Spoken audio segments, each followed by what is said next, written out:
Hi everyone, welcome to being a best teacher YouTube channel. दोस्तों, आज इस class में हम पेडागोजी ऑफ बायोलॉजिकल साइंस की मैराथन करेंगे। एग्ज़ाम ओरिएंटेड जो जो इम्पॉर्टेंट है वो सभी हम आज की इस क्लास में कवर करेंगे। ये इंग्लिश मीडियम का पीडीएफ है जिससे हम पढ़ेंगे, विच इज़ ऑफ 51 पेजेस। और ये है हिंदी मीडियम का पीडीएफ जो है 53 पेजेस का। ठीक है, अगर आप चाहें तो वीडियो के डिस्क्रिप्शन बॉक्स में लिंक है, वहाँ से भी डाउनलोड कर सकते हैं। चलिए, क्वेश्चन नंबर 1 है, जैविक विज्ञान की अवधारणा पर चर्चा करी, जैविक विज्ञान के दायरे शाखाओं पर विस्तार से चर्चा करी, जैविक विज्ञान की आवश्यकता और महत्व पर भी चर्चा करें। तो जैविक विज्ञान का बेसिकली सब कुछ यहाँ पे कच्चा चिट्ठा आपको पढ़ना है, और एग्जाम में देखो पूरा क्वेश्चन नहीं, पर हाँ मिला जुला के यहीं से बनाया जाता है, मिक्स मैच हो जाता है। देखो, जैविक विज्ञान क्या है, नाम से ही पता चल रहा है। ठीक है, जीव का विज्ञान। ठीक है, लिविंग ऑर्गेनिजम्स, जितने भी लिविंग ऑर्गेनिजम्स हैं उनका विज्ञान। अब लिविंग ऑर्गेनिजम्स कौन से हैं, जीव कौन कौन से हैं? पेड़ पौधे। ठीक है, दूसरा कौन है? इंसान। अगला कौन है? जानवर। तो इन सभी का जो विज्ञान है वो हम यहाँ पे जैविक विज्ञान उसे बोलते हैं, इसके अंदर पढ़ते हैं। ठीक है, बायोलॉजिकल साइंस, जिसको बायोलॉजी भी बोला जाता है, एक साइंटिफिक स्टडी है किसकी? लिविंग ऑर्गेनिजम्स की। और वो कैसे आपस में इंटरेक्ट करते हैं, कैसे लाइक एनवायरनमेंट में रहते हैं, क्या उनका अस्तित्व है, सब कुछ हम यहाँ किस में पढ़ते हैं? बायोलॉजी में पढ़ते हैं। ठीक है, कुछ टॉपिक्स ले लेते हैं, जैसे कि एग्जाम्पल के तौर पे ग्रोथ, डेवलपमेंट, रिप्रोडक्शन, ओवोल्यूशन, कि इंसान आया कहाँ से, अस्तित्व, कैसे इंटरेक्ट करते हैं एनवायरनमेंट के साथ, ये सारे मैकेनिज्म, ये सब कुछ हम कहाँ पढ़ रहे हैं? जैविक विज्ञान यानी कि बायोलॉजिकल साइंस में। ठीक है, क्लियर है इतना कि जैविक विज्ञान क्या होता है, क्या इसके अंदर हमें पढ़ना होता है, राइट? अब इसका दायरा क्या है? दायरा यानी कि स्कोप। ठीक है, अब देखो कोई भी चीज़ हम पढ़ रहे हैं, आगे जाके उसकी क्या स्कोप है। तो देखो, सबसे पहले है सेल बायोलॉजी। ठीक है, पहली है सेल बायोलॉजी यानी कि कोशिका जीव विज्ञान। देखो, ह्यूमन बॉडी के अंदर या कोई भी लिविंग ऑर्गेनिज्म है, ठीक है, उसके अंदर सेल्स होते हैं, कुछ बेसिक यूनिट्स होती है लाइफ की। ठीक है, तो वो स्ट्रक्चर सेल्स का, उनका प्रोसेस, सब कुछ उनके बारे में हम पढ़ते हैं किस में? सेल बायोलॉजी में। ठीक है, कोशिका जीव विज्ञान में। सही बात। अगला है आनुवांशिकी यानी कि जेनेटिक्स। देखो, जेनेटिक्स का भी अपना एक डिपार्टमेंट होता है बायोलॉजी में, जैसे कि डीएनए आप सभी ने सुना होगा। ठीक है, आपने जेनेटिक सुना होगा, इनहेरिटेंस सुना होगा। ठीक है, ये सब मैकेनिज्म हम पढ़ते हैं जेनेटिक्स के अंदर। इसके बाद है एवोल्यूशन बायोलॉजी। ये यहाँ पे फोकस करता है मतलब टाइम के साथ क्या क्या चेंजेस आए हैं। ठीक है, पहले कैसा था, मतलब हिस्ट्री पढ़ते हैं हम यहाँ पे जीव विज्ञान के अंदर, कि इंसान पहले कैसा था। जैसे बताते हैं ना, बंदर था इंसान, फिर धीरे धीरे मनुष्य बना, और इसी प्रकार से पहले इंसान कहाँ से आया, जानवर कैसे आए, तो वो सब यहाँ पर, और क्या चेंजेस आए वो हम विकासवादी जीव विज्ञान में पढ़ते हैं। ठीक है, इसके बाद है अगला इकोलॉजी। इकोलॉजी यहाँ पे ऑर्गेनिज्म और एनवायरनमेंट से संबंधित है, यानी कि जो जीव हैं और उनके इर्द गिर्द का जो पर्यावरण है, ये परिस्थितिकी उससे संबंधित है। ठीक है, next is anatomy and physiology. ये ब्रांच एक्सप्लोर करता है structure and functions of living organisms. जितने भी लिविंग ऑर्गेनिजम्स हैं उनका क्या स्ट्रक्चर है, फंक्शंस है। ठीक है, वो हम यहाँ पे एनाटॉमी और फिजियोलॉजी में देखते हैं। क्लियर? मतलब शरीर के अंदर की जो चीज़ें हैं, संरचना है, लेट सपोज हार्ट का टॉपिक हो गया, डाइजेस्टिव सिस्टम हो गया, and so on, respiratory system. ठीक है। देन टेक्सोनॉमी, टेक्सोनॉमी यहाँ पे क्लासिफिकेशन है, नेमिंग, कैटेगराइज, मतलब यहाँ पे हम विभाजित कर रहे हैं, कैटेगरी बना रहे हैं किसकी, ऑर्गेनिजम्स की, उनके एवोल्यूशनरी रिलेशनशिप्स के बेसिस पे, ठीक है। मतलब क्या चेंजेस आए, कौन कहाँ से आया, उत्पत्ति कहाँ से है, अस्तित्व कहाँ से है, ठीक है। तो हम यहाँ पे डाइवर्सिफाइड कर देते हैं एक सिस्टमैटिक तरीके से। जानवरों को कर देते हैं, जानवरों के अंदर आपने देखा होगा इंसेक्ट्स हैं और बर्ड्स हैं, ठीक है। तो हम अलग अलग बेसिस पे कैटेगराइज करते हैं, ठीक है, नेम दे देते हैं, क्लासिफाई कर देते हैं। तो टेक्सोनॉमी, वर्गीकरण। फिर है माइक्रोबायोलॉजी, माइक्रोबायोलॉजी यहाँ पे माइक्रो ऑर्गेनिज्म जैसे बैक्टीरिया, वायरस, फंगस, ये सब यहाँ पे देखते हैं। यहाँ पे इसका क्रूशियल काम होता है कोई डिजीज़ को देखना, बायोटेक्नोलॉजी, एनवायरमेंटल प्रोसेसेस को देखना, ठीक है। माइक्रोबायोलॉजी का कभी भी कोई क्राइम सीन होता है ना, वहाँ पे भी इसका बहुत ज़्यादा यूज़ किया जाता है, ठीक है। फर्दर आप इसको फॉरेंसिक्स के साथ भी एज अ स्कोप ले सकते हो, ठीक है। क्लियर है इतना कि स्कोप क्या है। आगे बढ़े। अब है इसकी शाखाएं, ठीक है। तो अभी जो हमने पढ़ी है वो सारी शाखाएं थी, ताकि आपको लर्न करने में आसानी हो, तो इसलिए स्कोप और ब्रांचेस को हमने सेम रखा है, ठीक है। यही आपको सेम इसके अंदर लिखना है, तो दो दो बार अलग अलग पॉइंट्स रीड करने की ज़रूरत नहीं पड़ेगी।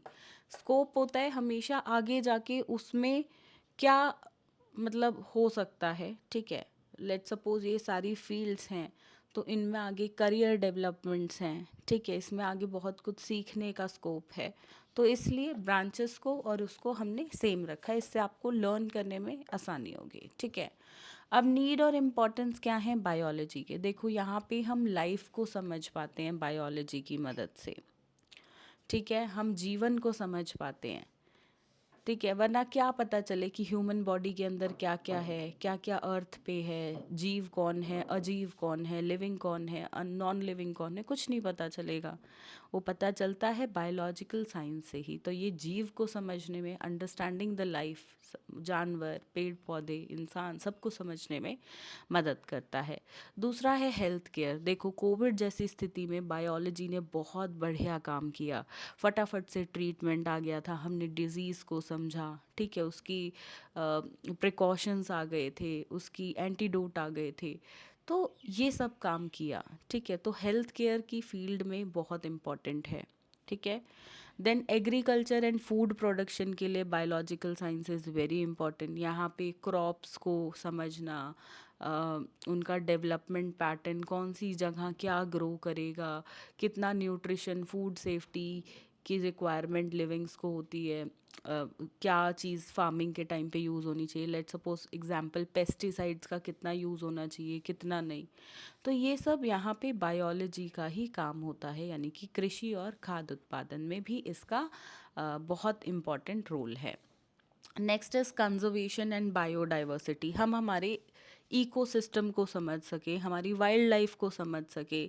जैसे इंडिया के अंदर वाइट टाइगर जो हैं वो ऑलमोस्ट लुप्त हो चुके हैं, ठीक है।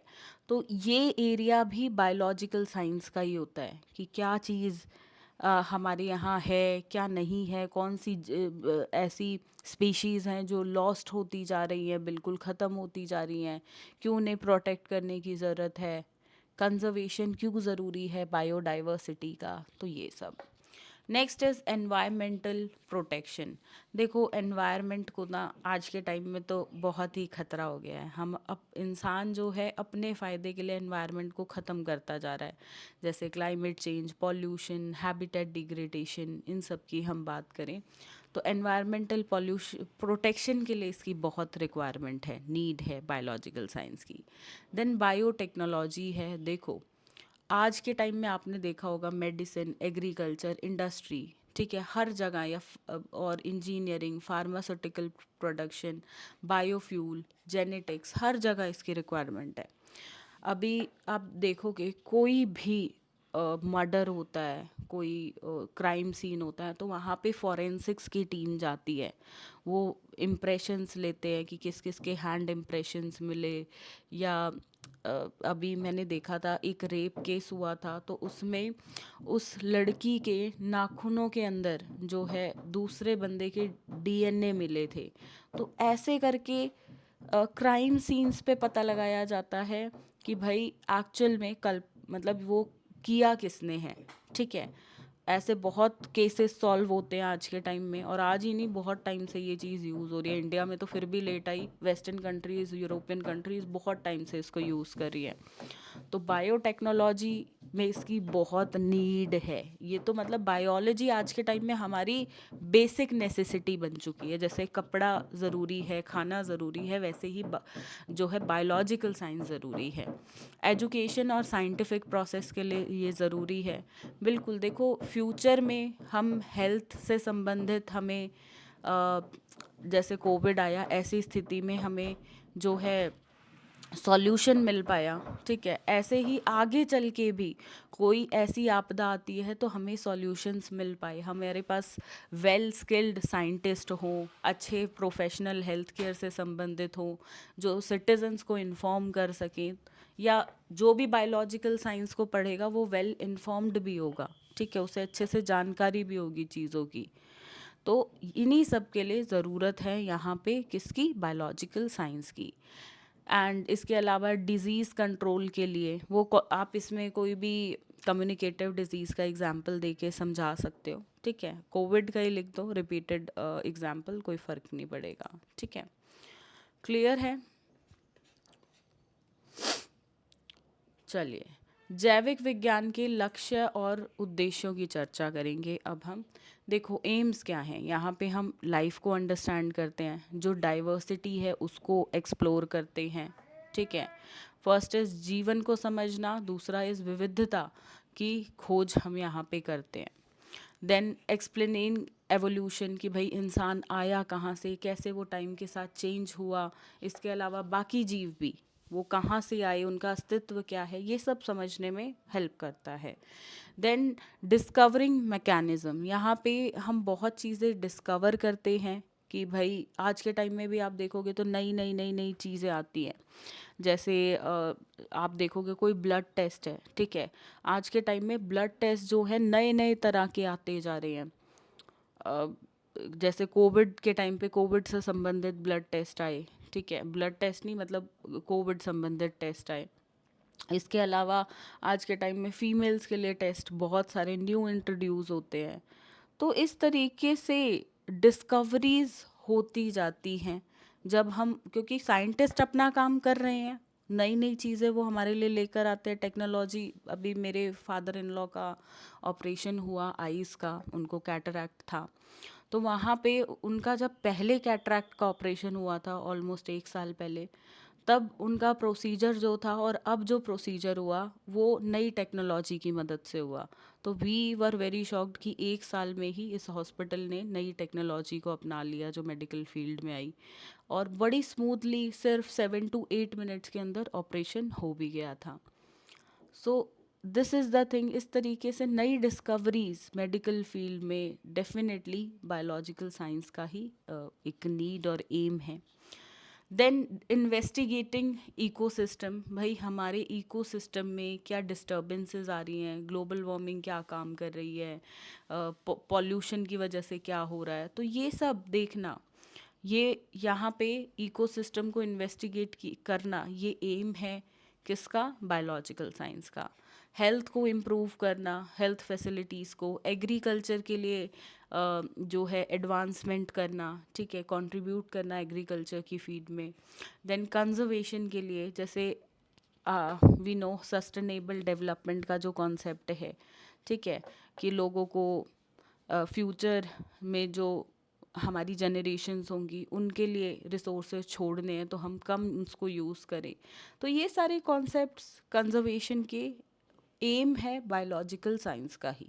ठीक है, टेक्नोलॉजी को एडवांस करना, देन एनवायरमेंटल सस्टेनेबिलिटी हो, क्लाइमेट चेंज, पॉल्यूशन, इन सबको कम करना।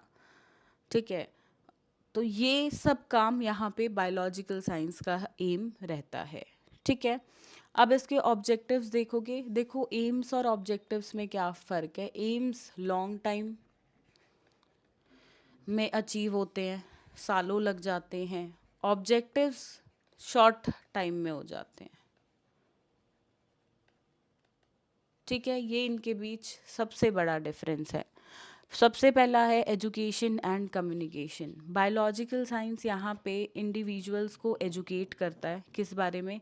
नेचुरल वर्ल्ड के बारे में। साइंटिफिक लिटरेसी देता है, ठीक है, साइंस पढ़ाते हैं, जीव के बारे में पता चलता है, ठीक है। देन एथिकल कंसिडरेशंस, कि भाई हमारे लिए क्या क्या करना सही है, क्या नहीं है। अगर हम आज ही रिसोर्सेज यूज़ कर लेंगे सारे, तो फ्यूचर जनरेशन्स को दिक्कत होगी। या आज के टाइम में अगर हम पॉल्यूशन करेंगे तो उससे गर्मी बढ़ेगी, हमें ही खतरा है, ठीक है। तो ये सब चीज़ें इंडिविजुअल समझ पाएँ, तो वो यहाँ पे किसका काम है? ये काम है यहाँ पे बायोलॉजिकल साइंस का ही वन ऑफ द ऑब्जेक्टिव यानी कि उद्देश्य है, ठीक है। शिक्षा और संचार, इसके बाद नैतिक विचार, फिर है वैज्ञानिक अन्वेषण यानी कि साइंटिफिक एक्सप्लोरेशंस। देखो वही बात है कि खुद भी आप एक्सप्लोर करो और फर्दर भी एक्सप्लोर दुनिया में साइंटिस्ट वगैरह करते रहे, तो ये one of the main objective है बायोलॉजिकल साइंस का, ठीक है। जैसे अगर सोचो ये रिसर्चेज होनी, ये साइंटिस्ट काम करना छोड़ दे, तो आपको लगता है और बायोलॉजिकल साइंस तरक्की कर पाएगा? Definitely not. तो उन तरक्कियों के लिए बहुत ज़रूरी है कि एक्सप्लोरेशन साइंस के अंदर होता रहे, ठीक है। Then addressing global change, then public health, इन सब के लिए भी यहाँ पे रिक्वायरमेंट है किसकी? बायोलॉजिकल साइंस की। क्लियर? ऑब्जेक्टिव्स हैं ये। वैश्विक चुनौतियों से संबंधित करना कि भाई क्या क्या चुनौतियां आ सकती हैं अगर हमने यही चीज़ें कंटिन्यू रखी। जैसे कि कोविड की स्थिति में महामारी आई, जो कोविड जैसी, तो वहाँ पे लोगों को जागरूक किया था कि अगर आप ये काम करते रहे जो आम दिनों पे आप करते थे, तो संक्रमण हो जाएगा और आप कि इतना जानलेवा बीमारी ये है। तो समझिए इसकी स्थिति को और अपने आप को जो है इस महामारी से जो प्रिकॉशंस आपको लेने चाहिए, जो बचाव करने के लिए कदम उठाने चाहिए, वो बिल्कुल उठाइए। सार्वजनिक रूप से स्वास्थ्य देखते हैं कि लोगों का रोग, महामारी, ठीक है, ये सब देखना सार्वजनिक रूप से यानी कि पब्लिक स्केल पे, ठीक है। वो आपने देखा होगा हर गवर्नमेंट एक देश की अपने अपने हेल्थ के लिए काम करती रहती है। फ्री मेडिसिन डिस्ट्रीब्यूशन, डिस्पेंसरी का ओपन करना, हॉस्पिटल में फ्री फैसिलिटीज़ जैसे एम्स और दिल्ली सफदरजंग हो गया, इन सब में दी जाती है, ठीक है। तो वही सार्वजनिक स्वास्थ्य की बात यहाँ हो रही है, which is the main objective of biological science. देखो सरकार को ये बात कैसे समझ आई ये चीज़ें ज़रूरी है, फ्री हेल्थ केयर फैसिलिटी देनी होगी? वो इसलिए समझ आई क्योंकि बायोलॉजिकल साइंस ने ये चीज़ समझाई कि भाई ये नीड ऑफ द आवर है, ये एक पब्लिक लुक आफ्टर है कि भाई आप अगर एक बंदा बीमार होता है ना, तो वो संक्रमण फैलता भी है, ठीक है। वो कहते हैं ना, आप जो बीमार व्यक्ति होता है हमेशा उसको आइसोलेट कर देना चाहिए, वरना 4 लोग और हो जाएंगे, ठीक है। अगला है शैक्षणिक विश्लेषण क्या है, और देखो किसी भी एक टॉपिक पे आपको शैक्षणिक विश्लेषण करने को आएगा। अब कौन सा टॉपिक आ जाए ये नहीं पता है, सो इसलिए जो है आपको एक पैटर्न है इसका करने का, वो पता होना चाहिए। अगर वो पैटर्न पता है ना आपको, तो आप किसी भी टॉपिक पे पेडागोजिकल एनालिसिस यानी कि शैक्षणिक विश्लेषण कर पाओगे। अब वो क्या है पैटर्न, वो समझते हैं। मैंने इसके अलग से नोट्स ऑलरेडी बनाए हुए हैं, उसके समझते हैं। मैंने बहुत आसान तरीके से आपको समझाऊंगी, बाकी आप एक बार रीड यहाँ से कर लेना। एग्ज़ाम में कैसे लिखना है वो पता चल जाएगा, बाकी आसान तरीके से समझाने का काम मेरा है, ठीक है। चलिए,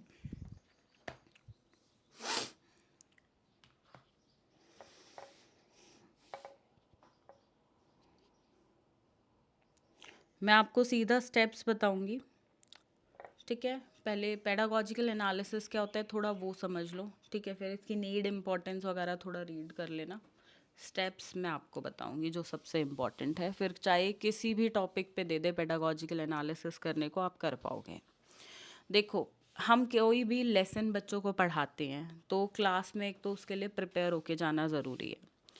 अब उस प्रिपरेशन को पेडागोजिकल एनालिसिस कहा जाता है। पेडागोजी का मतलब होता है टीचिंग, मतलब टीचिंग का एनालिसिस, जो भी टॉपिक आप पढ़ा रहे हो या कोई यूनिट भी हो सकती है पूरी। इसके अंदर बेसिकली हम क्या करते हैं कि भाई हम हमारे पढ़ाने के ऑब्जेक्टिव एम्स क्या हैं, क्या स्ट्रैटेजीज़ हम यूज़ करेंगे, क्या मेथड यूज़ करेंगे, क्या टीचिंग एड्स यूज़ करेंगे, क्या पढ़ाएंगे, क्या इवैल्यूएशन क्वेश्चन बच्चों से पूछेंगे। तो ये सब यहाँ हम बायोलॉजिकल साइंस के अंदर मतलब ये पेडागोजिकल एनालिसिस में रहेगा। ठीक है, कोई भी टॉपिक का किसी भी सब्जेक्ट का हो, सिर्फ बायोलॉजिकल साइंस का नहीं बता रही, किसी भी सब्जेक्ट में आप पढ़ोगे तो बायोलॉजिकल साइंस हर सब्जेक्ट में, सॉरी, पेडागोजिकल एनालिसिस हर सब्जेक्ट में किया जाता है। ठीक है, तो सबसे पहले होता है आइडेंटिफिकेशन ऑफ द यूनिट।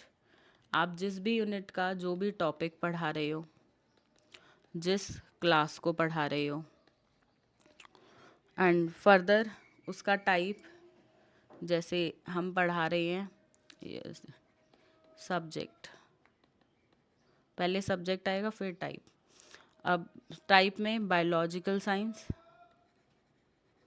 यहाँ साइंस, टॉपिक कोई भी ले लो आप, एग्जाम्पल के तौर पे डाइजेस्टिव सिस्टम, क्लास 7th। ठीक है, इस तरीके से ले लिया। अब दूसरे पे आप क्या लिखोगे, ये लिखते जाना जनरल ऑब्जेक्टिव्स। जनरल ऑब्जेक्टिव्स होते हैं जो इस सब्जेक्ट को पढ़ाने के ऑब्जेक्टिव्स हैं, टॉपिक को नहीं, सब्जेक्ट को, जो लॉन्ग टाइम में अचीव होंगे।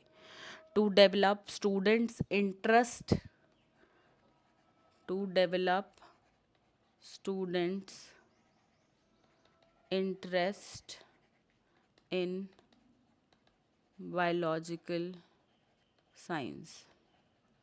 ठीक है, दूसरा, मेरे को थोड़ी जगह चाहिए बस, B is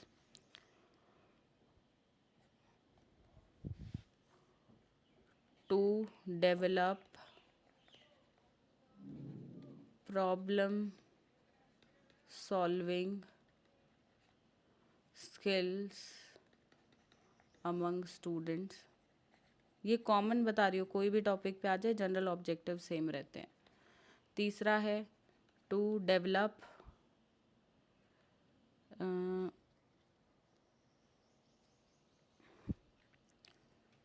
critical thinking of students. ठीक है, ये 3 लिख दिए, 3 बहुत हैं। इसके बाद अब जनरल ऑब्जेक्टिव्स हो गए, तीसरा हमारा होगा स्पेसिफिक ऑब्जेक्टिव्स। ये होंगे टॉपिक से रिलेटेड।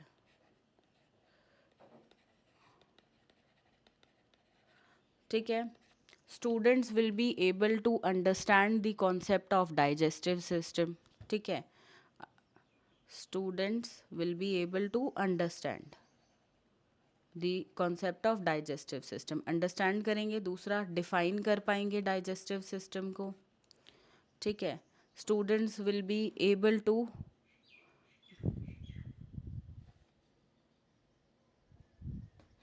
इलैबोरेट कर पाएंगे, elaborate and explain the concept of digestive system. ठीक है, ये डाल दिया। अब चौथा आएंगे हम, फोर्थ पॉइंट है हमारे टीचिंग पॉइंट्स, और ये सबसे महत्वपूर्ण है। ये 1 पेज का आपको लिखना है। इसमें डाइजेस्टिव सिस्टम की या जो भी टॉपिक है उसकी इंट्रोडक्शन, उसके अंदर आप क्या क्या पढ़ा रहे हो वो बॉडी लिखनी है, और फिर समरी लिखनी है। 1 पेज का आपका टीचिंग पॉइंट होना चाहिए। बेसिकली क्या क्या आप पढ़ा रहे हो शॉर्ट में लिखना है। 5th आप लिखोगे टीचिंग मेथड्स। ठीक है, टीचिंग मेथड्स में जो मैं मेथड बता रही हूँ यही लिख देना, लेक्चर कम डेमोन्स्ट्रेशन मेथड। बी लिख देना क्वेश्चन आंसर मेथड। सी लिख देना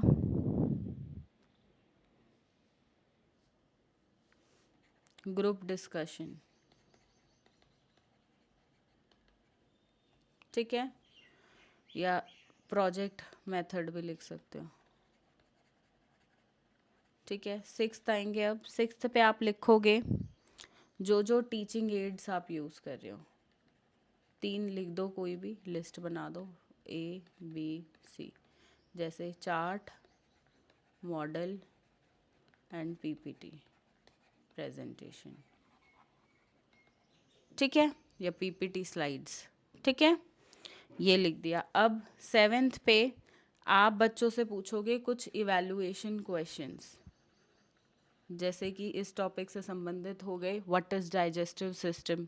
ठीक है, या इसके अंदर जो भी चीज़ें आपने पढ़ाई हैं वो आपको लिखना है। व्हाट इज़ फूड पाइप, या एक डायग्राम है उसमें बताओ कौन, मतलब कि लेबल करो। ठीक है, या सिंपली 3 4 5 क्वेश्चंस तक लिख दो, वो ही इनफ है। ठीक है, डायग्राम वगैरह बनाओगे तो बहुत टाइम लग जाएगा। ठीक है, तो इस तरीके से क्या किया जाता है, पेडागोजिकल एनालिसिस किया जाता है।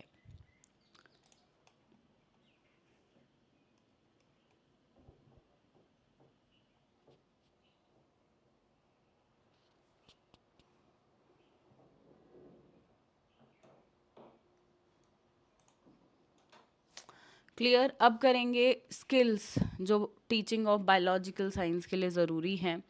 पहला है स्किल ऑफ इंट्रोडक्शन। ठीक है, इसमें देखो, इस इंट्रोडक्शन में हम जो भी लेसन है ना उसको इंट्रोड्यूस करते हैं। ठीक है, इंट्रोडक्शन का एक अपना टेक्निक होती है, बच्चों से कुछ क्वेश्चंस पूछे। ठीक है, वो क्वेश्चंस का आंसर बच्चे नहीं दे पाए, फिर हम इंट्रोड्यूस करना शुरू लेसन को करते हैं ताकि बच्चों के अंदर इंटरेस्ट डेवलप हो। ठीक है, तो लेसन को, मतलब स्किल्स, देखो ये माइक्रो टीचिंग के स्किल्स हैं सारे, इसको बोला जाता है माइक्रो टीचिंग स्किल्स। ठीक है, पूरा नाम इसका है, टीचिंग स्किल्स नहीं, सिर्फ माइक्रो टीचिंग स्किल्स। हम कोई भी लेसन पढ़ाते हैं तो पूरा तो हम एक साथ नहीं सीख सकते हैं, टुकड़ों में सीखते हैं कि भाई पहले लेसन को इंट्रोड्यूस कैसे करना है, फिर आप सीखोगे कैसे एग्जाम्पल्स के साथ इलस्ट्रेट करना है, फिर एक्सप्लेन कैसे करना है, फिर आप सीखोगे stimulus variation, then skill of using a blackboard. ठीक है, कि ब्लैक बोर्ड पे क्या क्या लिखना है। ठीक है, स्टिमुलस वेरिएशन हो गया कि भाई एक टीचर के हाव भाव कैसे होने चाहिए पढ़ाते वक्त, मतलब फेस का एक्सप्रेशन हो गया, एंड क्लास में वॉक कर रही है टीचर, ऐसा ना हो एक ही जगह बैठ के पढ़ा रही है।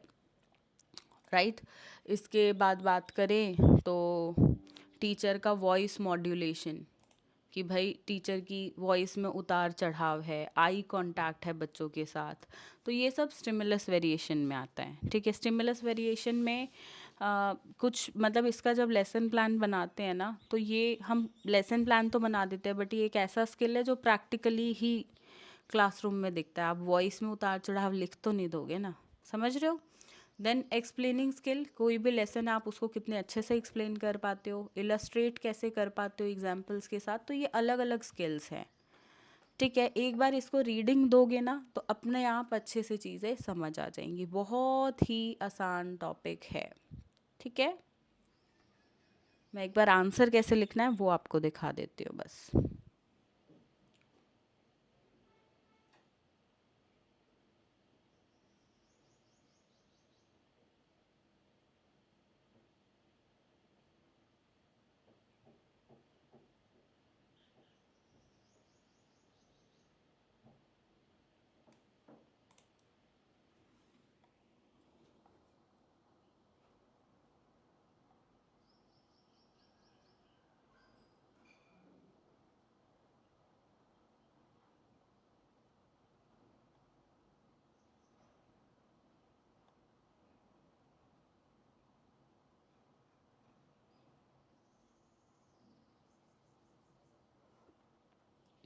राइट स्टूडेंट्स, सो आज बस एक छोटी सी मैराथन ही हमें करनी थी। आई नो ये काफ़ी छोटी रही है, इसमें 3 4 क्वेश्चंस और हैं जो मेरे को ऐड करने थे, but due to shortage of time आज की जो इस सब्जेक्ट की मैराथन है वो थोड़ी सी शॉर्ट रहेगी।